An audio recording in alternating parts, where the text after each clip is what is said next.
ఈ కుంభరాశి వారికి ఈరోజు షష్టమ భావంలో బుధ సంచారం వల్ల మీ ఆలోచనలు కార్యరూపం దాలుస్తుంది.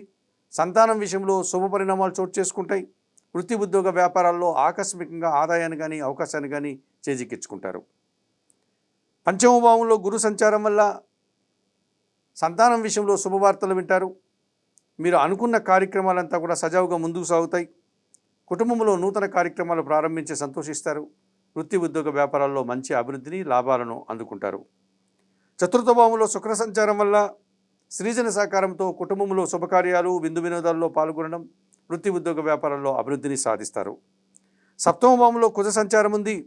జీవిత భాగస్వామితో మనస్పర్ధలకు అవకాశం ఉంది, లేకపోతే జనాలతో మనస్పర్ధలకు అవకాశం ఉంది. కొంతమంది జనాల సహకార లోపం స్పష్టంగా కనిపిస్తుంది. భూవాహన సమస్యలు కూడా మిమ్మల్ని ఇబ్బంది పెట్టే సూచన కనిపిస్తుంది. ఆకుపచ్చ రంగు వస్త్రధారణ చేయండి. సుబ్రహ్మణ్య స్వామిని ఆరాధించండి, దర్శించుకోండి, సుబ్రహ్మణ్యాష్టకం చదువుకోండి. ఎర్రటి పండ్లను పేదవారికి దానం చేయడం వల్ల శుభం చేకూరుతుంది.